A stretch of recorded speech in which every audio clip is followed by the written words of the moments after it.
Look, if you're watching this video because you can't sleep, worried about your bank account, your future, your complete lack of financial security, well, first of all, stop scrolling and pay attention, because what I'm about to tell you could fundamentally alter the trajectory of your life. And I don't say that lightly. You're probably in a situation that isn't exactly where you want to be financially. Maybe you're living paycheck to paycheck. Maybe you're drowning in debt. Maybe you're 35 or 45 or 55 and you're thinking, my God, how did I get here? How did everyone else figure this out while I was stumbling around in the dark? And that's fine. That's actually more than fine. It's necessary, because the tension between where you are and where you could be, that's what we call potential energy in physics. And in psychology, well, that's what we call motivation properly understood. But here's what most people don't understand about wealth, and this is crucial. It's not actually about the money at all. It's about becoming the sort of person who naturally generates value in the world. And before you roll your eyes and think, oh great, another self-help guru telling me to think positive, let me stop you right there. I'm a clinical psychologist. I've spent 40 years studying human behavior, treating people, understanding what actually works versus what sounds good in motivational videos. Now, I've spent decades studying human behavior, reading everything from Dostoevsky to Darwin, and I can tell you this with absolute certainty. The path to financial independence isn't fundamentally about money. It's about becoming the sort of person who naturally attracts opportunities. It's about taking responsibility for your economic reality in the deepest possible sense. When I was younger, and this was back in the 1980s, mind you, I was living in this absolutely miserable tiny apartment in Montreal. We're talking about a place so small you could touch both walls while lying in bed. The wallpaper was peeling, the heating barely worked, and I'm not exaggerating when I tell you I was eating nothing but sardines and crackers for weeks at a time. Not because I thought it was romantic or because I was making some grand statement about minimalism, but because I literally couldn't afford anything else. My bank account had, maybe $47 in it on a good day, and that was when I was feeling wealthy. But here's the thing, and this is absolutely crucial to understand. I didn't spend my time resenting the wealthy, or complaining about the system, or posting angry comments on social media about how unfair everything was. I spent my time asking a fundamentally different question. What can I do today, right now, with the resources I have that my future self will thank me for? That question changed everything, because it shifted my focus from what I lacked to what I could control. You see, there's this pernicious myth in our culture that wealth is somehow immoral, that if you have money, you must have taken it from someone else. This is utter nonsense. Wealth creation isn't a zero-sum game. It's not like there's a fixed pie, and if I get a bigger slice, you get less. When someone creates genuine value, when they solve a real problem for real people, they make the entire pie bigger. Everyone benefits. See, most people approach wealth building backwards. They think, well, if I just had more money, then I could do the things I want to do. But that's not how it works. That's not how any of this works. You have to become the person who does valuable things. And then, almost as a side effect, the money follows. It's like happiness in that way. Chase it directly and it disappears. Focus on meaning, on competence, on solving real problems for real people, and it emerges naturally. Now, I want you to pause this video for just a moment and think about something. Think about the last time you bought something, anything, a coffee, a book, a service. Why did you buy it? Because it solved a problem for you, right? It made your life slightly better, slightly easier, slightly more pleasant. That transaction wasn't exploitation, it was voluntary exchange. Both parties benefited. You got value, they got money. This is how wealth is actually created in the real world. When I was developing the personality research that would eventually contribute to our understanding of the Big Five model, and this was genuinely groundbreaking work that changed how we think about human psychology, I noticed something absolutely fascinating about people who built wealth from nothing. They all shared certain psychological traits, not intelligence necessarily, though that helps, not even ambition in the conventional sense, but they had what I call conscientious creativity. They could see problems that others either ignored or accepted as permanent fixtures of reality, and they had the discipline and persistence to actually solve them. And let me give you a concrete example that illustrates this perfectly. I had a friend, brilliant guy, PhD in chemistry, who couldn't find work in his field after graduation. This was during a recession. Labs were cutting budgets, positions were scarce.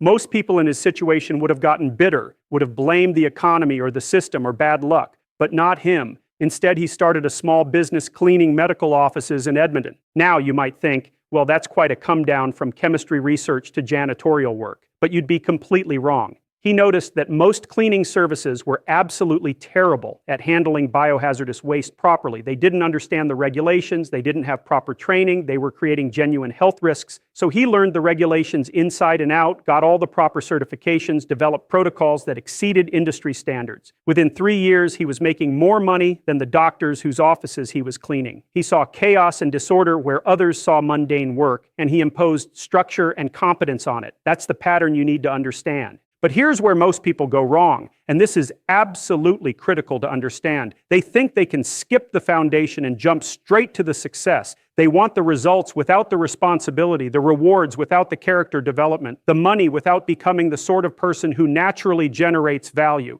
It doesn't work that way. It literally cannot work that way. If you want to build wealth, real wealth, not just money that disappears as quickly as it comes, you need to start by cleaning up your own life first. And I mean this in the most literal sense possible. Your room, your schedule, your relationships, your thinking patterns, your daily habits. Because how can you possibly organize economic value for others if you can't organize your own existence? It's like trying to perform surgery with dirty hands while wearing a blindfold.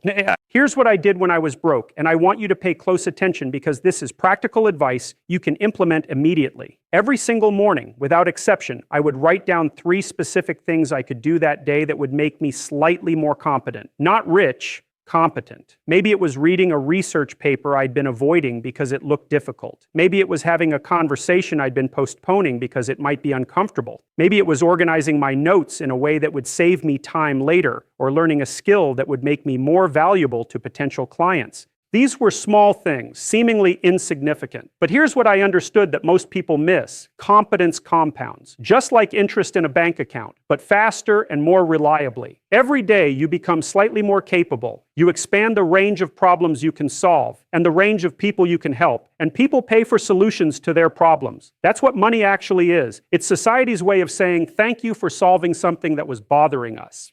Now here's something else that compounds, and this might be the most important thing I tell you today: reputation. When I started giving lectures, this was long before I became known publicly, when I was just another assistant professor desperately trying to build a career, I made a decision that seemed almost absurd at the time. I treated every single talk, even the ones with 5 people in the audience sitting in a cramped basement room, as if I were addressing the United Nations General Assembly. Why? Because you never know who's watching. You never know whose problem you're solving. That graduate student sitting in the back row, half asleep and checking their phone, might become a department head in 10 years. That businessman who wandered in because he was curious about psychology might need exactly the kind of analysis you provide for his company. That person you help today might remember you when an opportunity arises tomorrow. Most people think networking is about schmoozing at cocktail parties, collecting business cards, working the room with fake enthusiasm.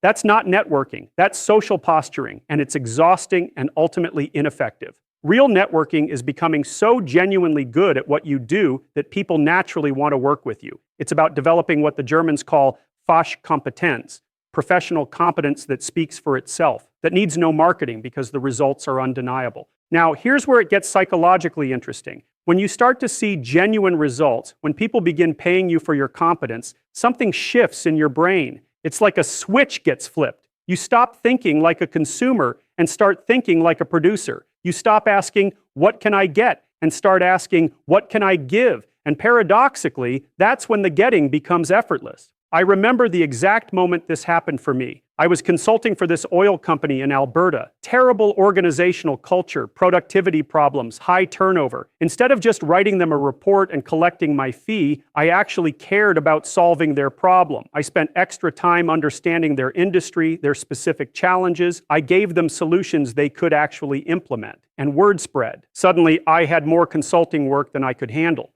But here's the dangerous part, and this is where most people sabotage themselves. Success can make you complacent. It can make you think you figured it all out. In psychology, we call this the Dunning-Kruger effect. The less you know, the more confident you become, but it applies to success too. The more successful you become, the more tempted you are to stop learning, stop growing, stop taking the risks that made you successful in the first place. This is why I still read 4 hours a day, even now. This is why I still seek out conversations with people who disagree with me. This is why I still put myself in situations that are slightly uncomfortable. Because the moment you stop growing, you start dying. And in a competitive marketplace, dying happens very quickly. Let me tell you something else about wealth that nobody talks about. It's not actually about the money, though the money is important, don't misunderstand me. It's about freedom. Freedom to make choices based on what's right, rather than what's merely expedient. Freedom to take risks on meaningful projects. Freedom to help people without calculating what's in it for you. When I decided to speak out about compelled speech laws in Canada, this was tremendously risky, by the way, could have ended my career. I was only able to do it because I had built enough financial independence to absorb the potential consequences. Wealth gave me the courage to tell the truth. That's what it's really for. So here's what I want you to do. Right now, today, before you go to bed tonight, write down the most valuable skill you have. Not the one you wish you had, not the one that sounds impressive at parties, the one that actually solves problems for people. Then write down 3 ways you could get better at it this week. Then write down 5 people who might benefit from that skill. Then contact one of them tomorrow. Don't ask for money. Don't pitch anything. Just offer to help with something specific. See what happens. I guarantee you'll learn something useful, and I guarantee that something useful will compound into something valuable given enough time and attention.